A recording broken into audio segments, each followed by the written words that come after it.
بسم اللہ الرحمن الرحیم۔ السلام علیکم ناظرین، آج ہمارے سبق کا مفہوم ہے روزے کی فضیلت اور عظمت کا بیان۔ حدیث مبارکہ 919 صحیح بخاری شریف سیدنا ابو ہریرہ رضی اللہ تعالیٰ عنہ سے روایت ہے کہ رسول اللہ صلی اللہ علیہ وسلم نے فرمایا، روزہ عذاب الہی کے لیے ڈال ہے، بس روزہ دار کو چاہیے کہ فحش بات نہ کہیے اور جہالت کی باتیں مثلا مذاق، جھوٹ، چیخنا، چلانا، شور و غل مچانا وغیرہ بھی نہ کرے، اور اگر کوئی شخص اس سے لڑے یا اس سے گالی دے تو اسے چاہیے کہ 2 مرتبہ کہہ دے کہ میں روزہ دار ہوں، قسم اس ذات کی جس کے ہاتھ میں میری جان ہے کہ روزہ دار کے منہ کی خوشبو اللہ کے نزدیک مشک کی خوشبو سے بھی زیادہ عمدہ ہے۔ اللہ تعالیٰ فرماتا ہے کہ روزہ دار اپنا کھانا پینا اور اپنی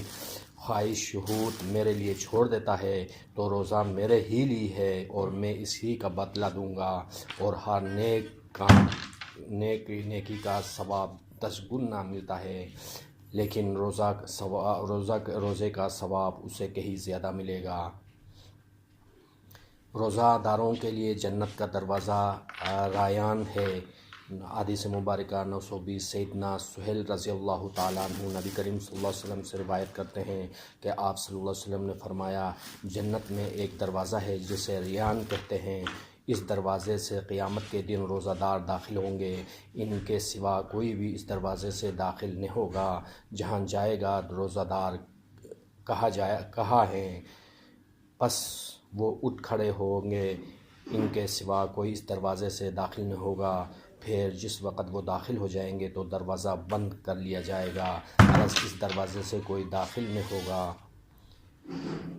حدیث مبارکہ 921 سیدنا ابو ہریرہ رضی اللہ تعالیٰ عنہ سے روایت ہے کہ رسول اللہ صلی اللہ علیہ وسلم نے فرمایا، جو شخص اللہ کی راہ میں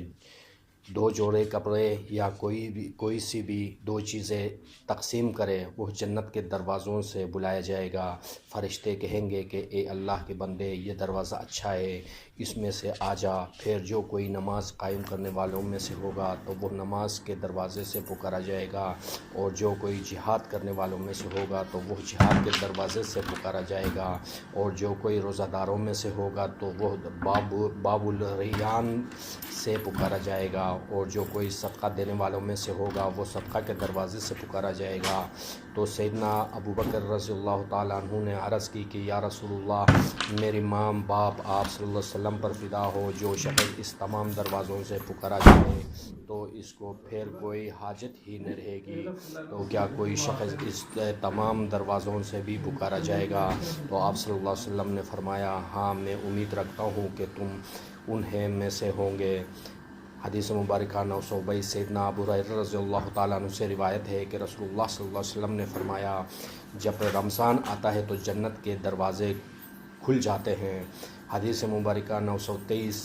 صحیح بخاری شریف سیدنا ابو ہریرہ رضی اللہ تعالیٰ عنہ دوسری ایک روایت میں کہتے ہیں کہ رسول اللہ صلی اللہ علیہ وسلم نے فرمایا، جب رمضان آتا ہے تو آسمان یعنی جنت کے دروازے کھل جاتے ہیں اور دوزخ کے دروازے بند ہو جاتے ہیں، اور شیاطین مضبوط ترین زنجیروں سے جکڑ دیے جاتے ہیں۔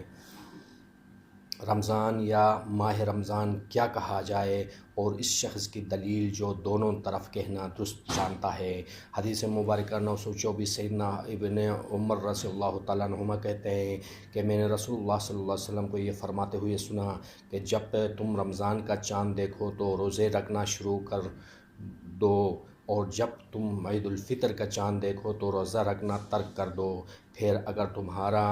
مطلع ابر آلود ہو یعنی بادل چھا جائے تو تم اس کے لیے اندازہ کر لو، یعنی 30 دن پورے کر لو۔ جس نے روزے میں جھوٹ بولنا اور لغو کام کرنا نہ چھوڑا۔ حدیث مبارکہ کی روشنی میں 925 صحیح بخاری شریف سیدنا ابو ہریرہ رضی اللہ تعالیٰ عنہ سے روایت ہے کہ نبی کریم صلی اللہ علیہ وسلم نے فرمایا، جو شخص جھوٹ بولنا اور دغا بازی کرنا نہ چھوڑے تو اللہ تعالیٰ کو اس بات کی کچھ پرواہ نہیں کہ وہ روزے کا نام کر کے اپنا کھانا پینا چھوڑ دے۔ کیا جب کسی روزہ دار کو گالی دی جائے تو وہ یہ کہے کہ میں روزہ دار ہوں؟ حدیث مبارکہ کی روشنی میں 926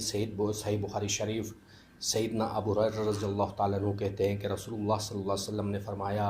اللہ تعالیٰ فرماتا ہے کہ ابن آدم کے تمام اعمال اسی کے لیے ہوتے ہیں سوائے روزہ کے کہ وہ میرے لیے ہے، وہ میں خود اس کا بدلہ دوں گا۔ اس حدیث کے آخر میں ارشاد فرمایا، روزہ دار کو دو خوشیاں حاصل ہوتی ہیں، ایک اس وقت جب وہ افطار کرتا ہے تو